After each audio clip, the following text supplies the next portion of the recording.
Assalamualaikum warahmatullahi wabarakatuh. Dalam video kali ini saya akan membahas terkait dengan somasi. Apa itu somasi di dalam hukum?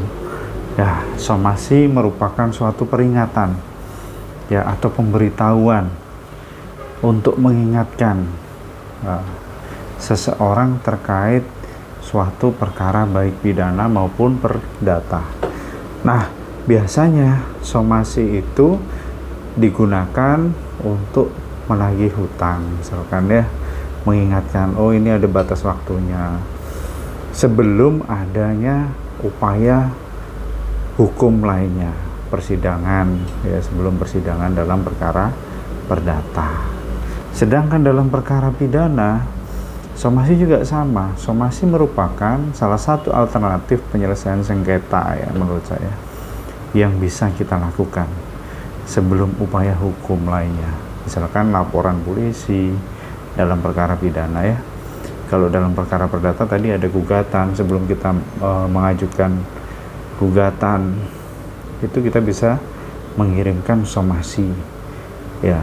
Somasi merupakan suatu teguran, peringatan keras. Di dalam somasi itu harus jelas tertulis masalahnya apa, kira-kira apa yang harus dilakukan. Nah, somasi ini membuka celah atau ruang untuk perdamaian dan negosiasi. Ya, sehingga kalau cuma somasi, oh ini harus dibayar sekian, nah tidak ada negosiasi, tidak ada pelunakan pembayaran, ya repot juga kalau dalam perkara perdata ya.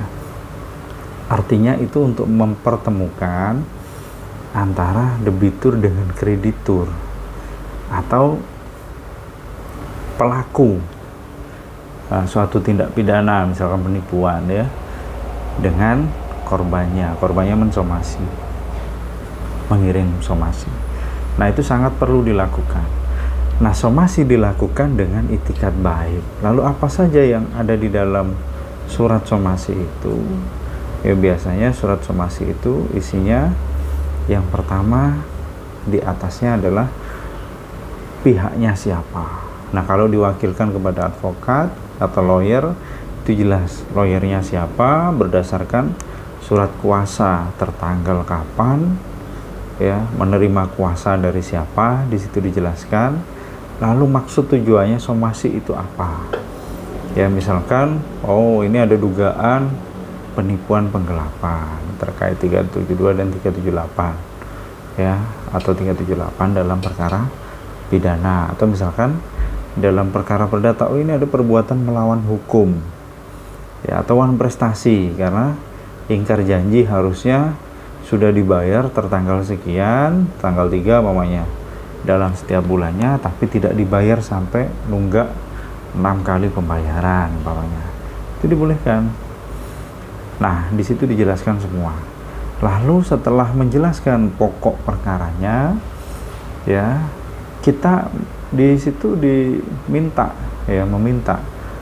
apa yang harus dilakukan orang yang disomasi, yang diperingatkan tadi, agar membayar sebelum jatuh tempo tanggal sekian, atau agar melunasi, atau agar memberikan haknya pemberi somasi atau pengirim somasinya, hak kita itu ya.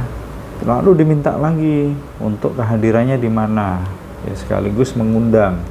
Kenapa kok sekaligus mengundang? Agar terjadi negosiasi, agar terjadi pembicaraan.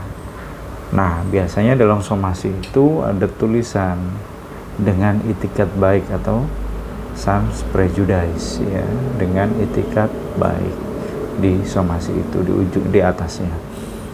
Nah, lalu yang terakhir ya, memuat batas waktunya sampai kapan ya. Lalu tanggal terkait dengan pertemuannya, kapan pertemuannya dilakukan, lalu di mana tempatnya dijelaskan di situ. Kemudian ya sudah, tanggal somasinya dibuat kapan, lalu pengirimnya siapa tuh ya. Sehingga dalam perkara hukum baik pidana maupun perdata, somasi itu sangat diperlukan karena untuk